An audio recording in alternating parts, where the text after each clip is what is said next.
Hi there, welcome back and thanks for joining me. Well, now we've got a working handbrake. We're now going to look at the front splitter, front gas rams and a few other minor jobs.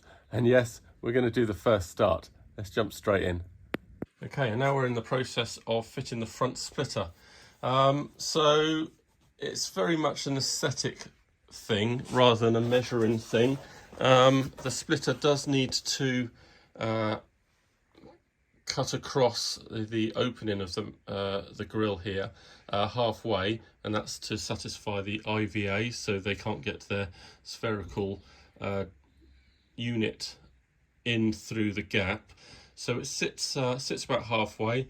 So you're going to have to measure it best you can. I actually just put some tape from top to bottom, some clear tape, and measured halfway so that when I brought the splitter up behind, I could line it up with my marks. But you know, you do then need to see how it looks best, left and up and down, tilted backwards and forwards, make sure that's horizontal. And you know what, even though it's been measured, it may still not look correct in the grill if this opening is just very slightly off. So you may just need to kind of eyeball it and check it out.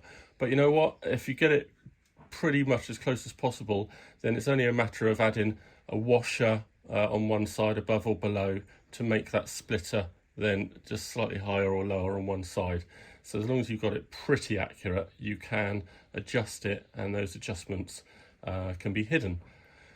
So I'm going to I just drilled the holes, and I'm now going to fit it, and we'll see what that looks like. All right, so there we have it. I don't think I need to do any adjustment. It looks like I've got it pretty accurate. Not sure if this camera's doing it much justice, but I'm pretty pleased with that. It looks to be dead center, and it's all done up, and you can see the bolts coming through the side. So let's see what else we can cross off.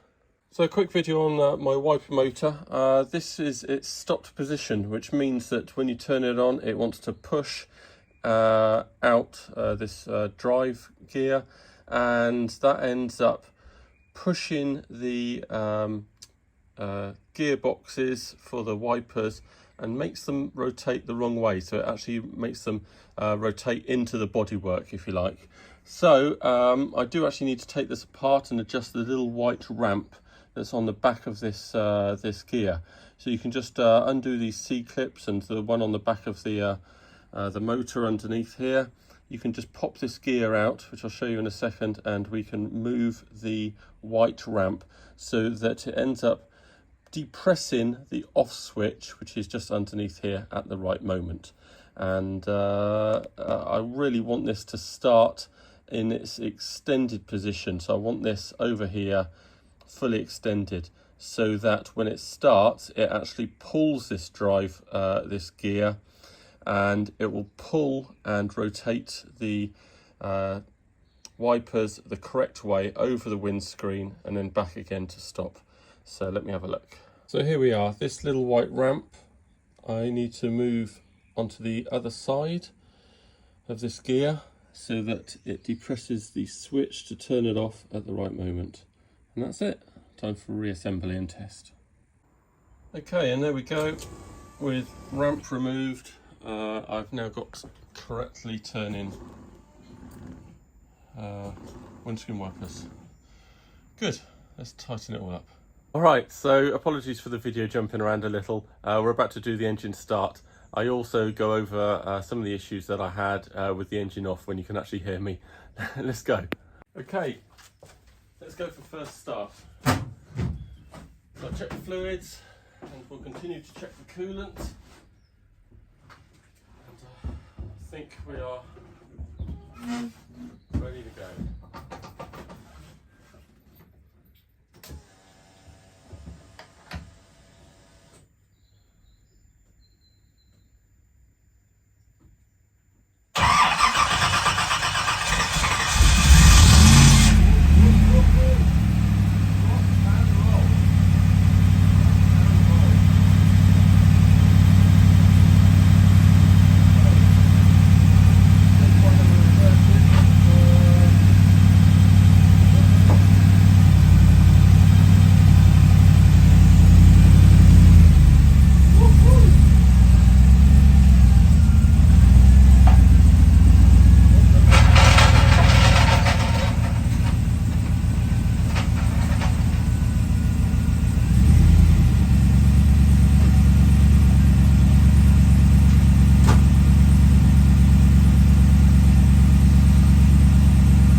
guess that's a bit low. Right, so we've got some exhaust leaking out. Nothing too scary burning off there.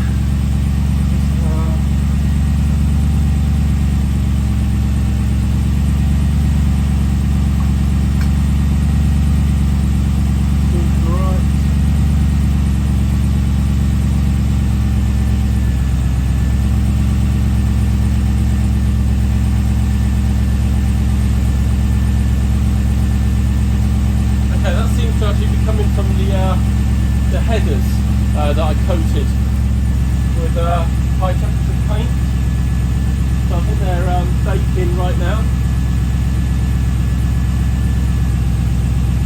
So we're just going to put it outside.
So that's, do remember there's no synchro mesh on these Tremex for reverse, so you need to just stick it into a forward gear first and then reverse, and it'll go in nicely. Now that smoke seems to be coming just from my headers here. Hopefully not the gasket area, hopefully it's actually just the headers. They're baking now, it says they bake, I think.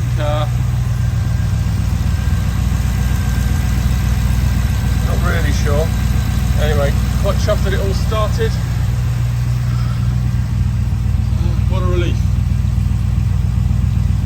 Okay, I did just attempt to record this so when the engine was running, but you couldn't hear a thing over that. So just to recap my issues. This fuel regulator is absolutely chucking out fuel, leaking really badly. It's actually leaking, not at the pipe joint, but at where the unions go into the actual regulator. They actually leaked yesterday when I was just turning the ignition on, and so the fuel pump came on. As soon as the pressure came up, they were leaking crazily. It's not quite so bad now, but those unions are done up super bloody tight. I'm not too sure what I can do about that. I'm a bit loath to maybe put PTF tape in there. I don't think that's really fuel resistant, so I'm going to have to take some advice on that, because they just can't go up any tighter and they are leaking right at the unions. And the other leak is an oil leak here, which is pretty standard. You've got all these joints here. You always think it's done up as tight as possible, but it'll always take one more turn, and you can use PTFE tape in there. I think it's leaking at just the one joint actually, which is just the one underneath the horizontal section. So I'll take that. I'll take that any day. Seem to run really well. The headers all dried off and stopped smoking. Running pretty smoothly. Not much more to say. Just one other anomaly. I've got a fuse that keeps on blowing, and actually it wasn't needed for starting. It's a 10 that goes in that slot there. That keeps on blowing. No idea why. And also, this unit here, the fourth, which one is it? Yeah, the one nearest the fuses here, relay. This relay here also is clicking absolutely crazily, like mad, at random times during the engine running. So just that one on the end there. So I'm going to have to ask why that might be. Could it be something to do with that fuse being blown and out? I do not know. So there you go. Kind of 3 issues, but I'll take that any day. Alright, so moving on to these front gas rams now. So the fitting is fairly simple. Obviously the brackets fit in. Now for me, the thread here was too long, so I just cut that back. Bearing in mind that you need to have enough room between the rubber and, you know, I think that's okay, just up against it there. I just packed it out loosely with some washers there, so it has a bit of movement. Also, I fitted this, these unscrew, this fitting unscrews here. So I actually fitted it with this fitting in there, so that I didn't have to try and get a nut in through this tight space. So that's a good tip there. And then you can just screw this on afterwards. Make sure your paint shop or whoever knows that, in case they want to take these gas rams off and they start messing around with your whole bracket fitting, etc. They can just unscrew it and leave it hanging, and that'll be absolutely fine. So because we're on an LS3, they did just have to go back. I think on other cars they can go in line with the cross front bar here, but you just have to go an inch or so back. I don't know really what stops you putting it a bit further back, other than it needing a bit of an angle to hold the bonnet up. But anyway, you can see here that I've drilled a 5mm countersunk, so it's nice and smooth, no rivet needed there, no ugly bolt head, so that will be really nice. So I'm just going to do the other side, drill straight through my fitting. And also just tighten that up slightly. So again, that's nice and all in line with the other one. And then I'm going to have to measure, I think it's approximately 11 inches, which is the length of this, plus the bit at the end. And then you mark that off, and then you can mark that onto your bonnet and proceed to put the bracket in place. So I'll get on with that now. Alright, so I've drilled my hole. Now these little grinder bits are absolutely perfect, and they will make a really nice countersink shape. Right here, oh, get you in focus there. Right, let's give that a shot.